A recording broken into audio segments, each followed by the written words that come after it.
Palavras diárias de Deus. História número 2. Uma grande montanha, um pequeno riacho, um vento forte e uma onda gigantesca.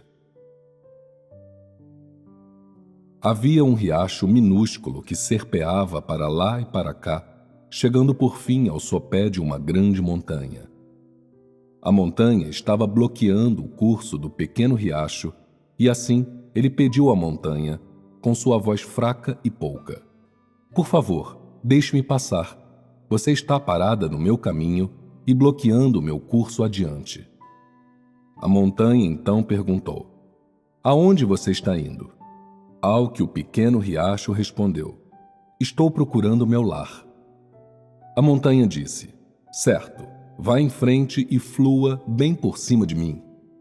Mas, pelo minúsculo riacho ser muito fraco e muito jovem, não havia como fluir por cima de uma montanha tão grande, de modo que não teve escolha senão continuar fluindo ao sopé da montanha. Um vento forte passou a toda, carregando consigo areia e terra até onde a montanha estava. O vento berrou para a montanha: "Deixe-me passar." A montanha perguntou: "Aonde você está indo?" O vento uivou em resposta: "Quero passar para aquele lado da montanha."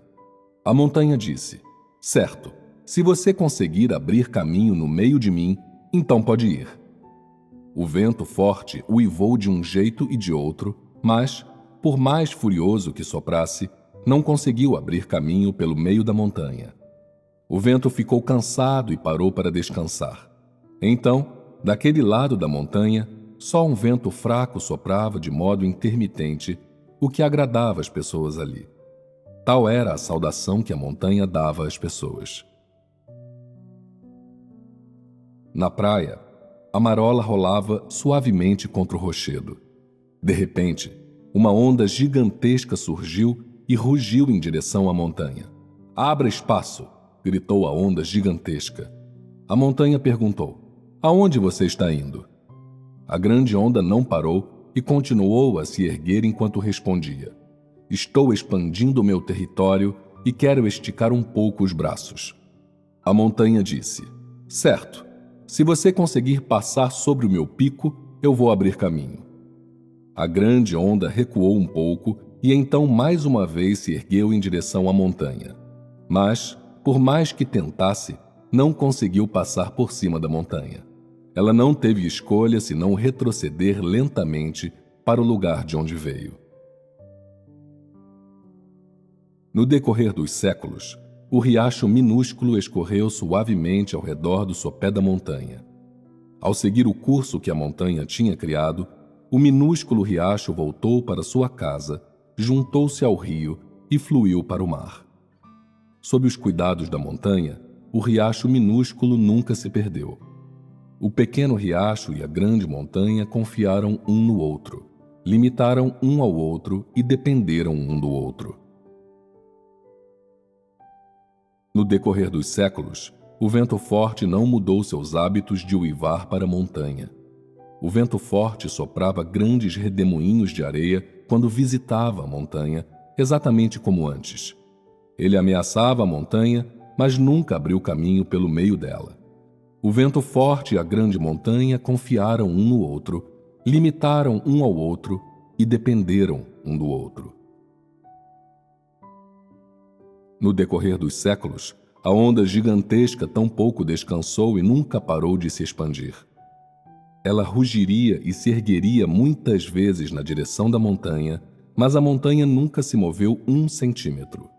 A montanha zelava pelo mar e assim as criaturas marinhas se multiplicaram e prosperaram. A onda gigantesca e a grande montanha confiaram uma na outra, limitaram uma à outra e dependeram uma da outra. Essa história está terminada. Antes de tudo, o que vocês podem me dizer sobre essa história? Qual foi o conteúdo principal? Primeiro havia uma montanha. E depois? Um pequeno riacho, um vento forte e uma onda gigantesca. O que aconteceu na primeira parte com o pequeno riacho e a grande montanha? Por que conversaríamos sobre a grande montanha e o pequeno riacho?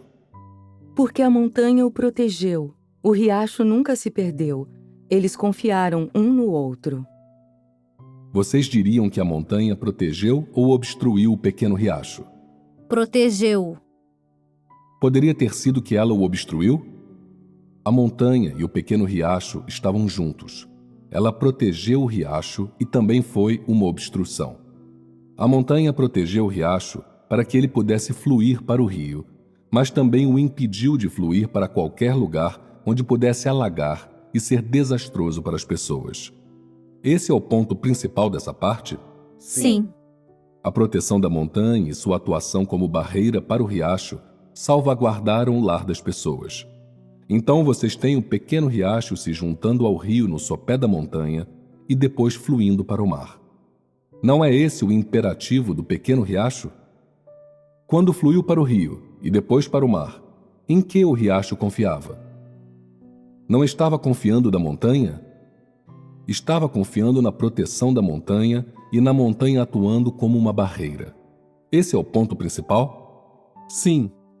Você vê a importância das montanhas para a água nesse exemplo? Sim. É importante? Sim. Deus tem seu propósito para criar montanhas tanto altas quanto baixas?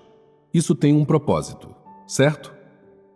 Essa é uma pequena parte da história, e a partir de apenas um pequeno riacho e uma grande montanha, podemos ver o valor e o significado dessas duas coisas na criação delas por Deus. Também podemos ver sua sabedoria e seu propósito no modo como ele governa essas duas coisas. Não está certo? Do que trata a segunda parte da história? De um vento forte e a grande montanha. O vento é uma coisa boa? Sim. Não necessariamente, já que às vezes, se o vento for muito forte, pode ser desastroso. Como você se sentiria se tivesse que ficar exposto a um vento forte? Depende de quanto ele fosse forte, certo? Se fosse uma brisa leve ou um vento de nível 3 ou 4, ainda assim seria tolerável. Quando muito, a pessoa teria dificuldade em manter os olhos abertos. Mas você poderia lidar com um vento que soprasse forte o suficiente para virar um tornado? Você não seria capaz de aguentar. Então, é errado as pessoas dizerem que o vento sempre é bom ou que sempre é ruim, porque depende de quanto o vento é forte. Então, qual é a utilidade da montanha aqui? Não é meio como um filtro para o vento?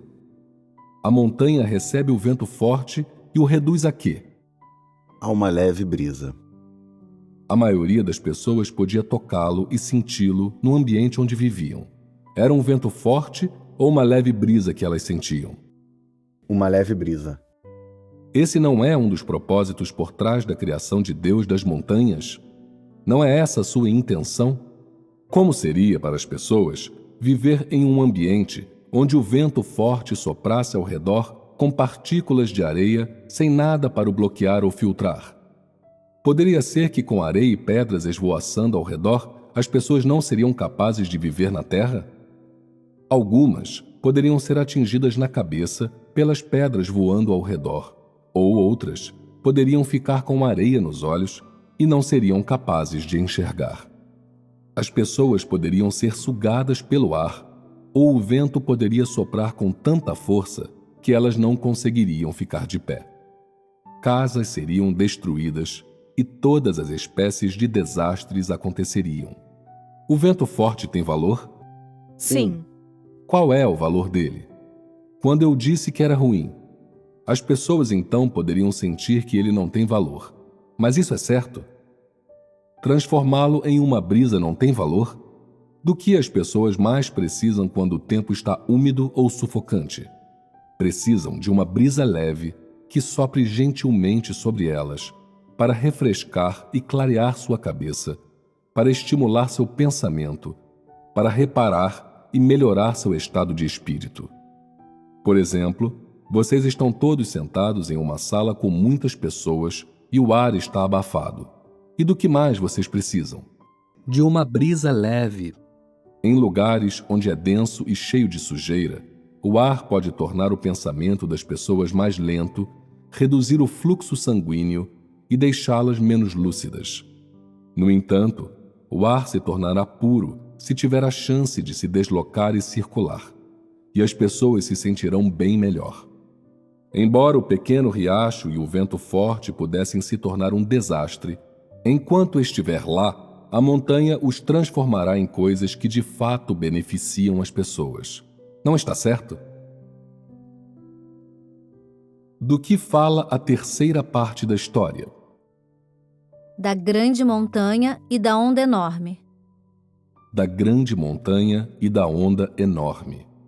O cenário aqui é uma montanha à beira-mar, onde podemos ver a montanha, a marola e também uma onda enorme. Nesse exemplo, o que a montanha é para a onda? Um protetor e um anteparo. É ao mesmo tempo um protetor e um anteparo.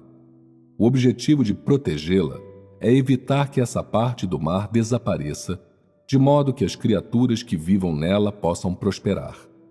Como anteparo, a montanha impede que a água do mar, essa massa de água, transborde e cause um desastre, que prejudicaria e destruiria o lar das pessoas. Então podemos dizer que a montanha é ao mesmo tempo um anteparo e um protetor. Isso mostra o significado da confiança mútua entre a montanha e o riacho, entre a montanha e o vento forte, e entre a montanha e a onda enorme, e como eles limitam um ao outro e dependem um do outro, sobre o qual falei. Existe uma regra e uma lei governando a sobrevivência dessas coisas que Deus criou. Você consegue ver o que Deus fez a partir do que aconteceu na história? Deus criou o universo e então ignorou o que aconteceu depois? Ele lhes deu regras e planejou os modos como funcionam, e então os ignorou depois disso? Foi isso que aconteceu? Não. O que é então? Deus está no controle. Deus ainda está no controle da água, do vento e das ondas. Ele não os deixa correr fora de controle e não os deixa prejudicar nem destruir o lar das pessoas. E por isso as pessoas podem continuar a viver e a prosperar neste pedaço de terra. O que significa que Deus já havia planejado as regras para a existência quando criou o universo. Quando criou essas coisas, Deus assegurou que elas beneficiariam a humanidade e também as controlou para que não fossem preocupantes nem desastrosas para a humanidade. Se não fossem gerenciadas por Deus, as águas não fluiriam por toda parte? O vento não estaria soprando por todo lugar? Eles seguem as regras? Se Deus não os gerenciasse, eles não seriam governados por regra nenhuma, e o vento uivaria, e as águas se ergueriam e fluiriam por toda parte. Se a onda enorme tivesse sido mais alta que a montanha, aquela área do mar ainda seria capaz de existir? O mar não seria capaz de existir. Se a montanha não fosse tão alta quanto a onda, aquela área do mar não existiria e a montanha perderia seu valor e significado.